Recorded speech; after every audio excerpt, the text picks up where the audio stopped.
Hey everybody, this is Ken Jobst with a closer look at Pastor's midweek message, which was entitled, Guard Your Heart.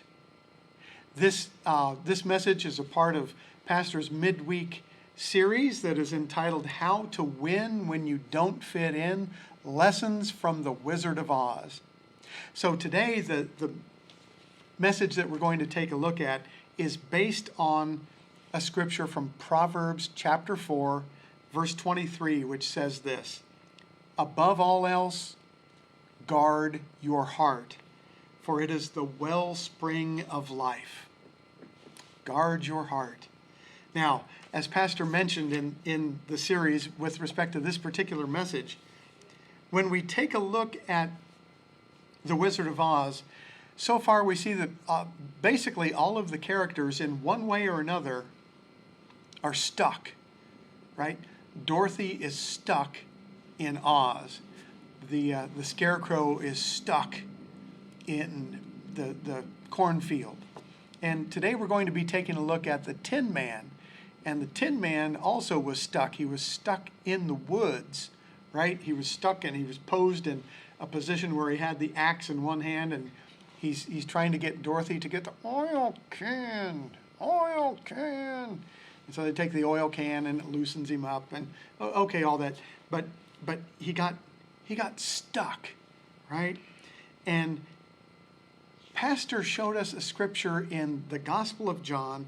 This is John chapter 5, about a paralytic, a guy who'd been paralyzed for 38 years, and he's at the pool of Bethesda, and Jesus comes to him, and the idea was that back in the day, if you were at the pool of Bethesda, if the waters got stirred, right, if these bubbles started coming up through the water, the superstition was that it was an angel, and that the angel was stirring up the water, and that whoever was the first person to get in the water would get healed of whatever they had. So this guy's been paralyzed for 38 years, and he's sitting on a mat, and he's sitting like right down by the pool, so if it starts to bubble up, maybe he can hobble up on his crutch and get in the water before anybody else. But Jesus comes to him and says this, and this is important. He says, do you want to be healed? Well, the guy's been paralyzed 38 years, of course. No, wait. Do you want to be healed?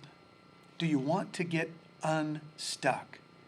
I encourage you to take a look at this little passage of Scripture from John chapter 5. Pastor reminds us that in order to get unstuck, there are three things that we need to keep in mind. The first thing is you got to want to be unstuck. Jesus asked the man, do you want to be healed? Do you want to get unstuck? Some folk, they want to stay stuck. They're comfortable being stuck, right? The second thing, you've got to put in the effort. Jesus tells this man who was paralyzed for 38 years, he says, take up your bed and walk, right? You got to put in the effort. I can drink for you, you'll still be thirsty. I can eat for you, you'll still be hungry. I can sleep for you, you'll still be tired. There are some things we have to do for ourselves. So to get unstuck, number one, you got to want to get unstuck. Number two, you have to put in the effort to get unstuck. And then number three, make no provision for relapse. Jesus said, take up your bed, take up your mat, and walk. Whoa. Like his mat was like his beach towel that showed, look, this is my space, and I still want my first place in line in case everything doesn't work out. You know, I want to be able to come back to the pool of Bethesda and still be first in line to maybe get my, healing if the water stirs. No. Jesus says, make no provision for relapse. You got to be 100% committed to this thing. So to get unstuck, number one, you got to want to be unstuck. Number two, you got to put in the effort to be unstuck. Number three, it's imperative that you make no provision for relapse, right? So don't like put down a little feather bed and say, well, if things don't work out, I can always, do this over here. No, no, no. Make no provision for relapse. Have faith in God because God's got faith in you. Hey, it's a wonderful series.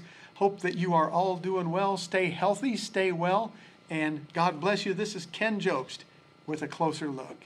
Have a good day.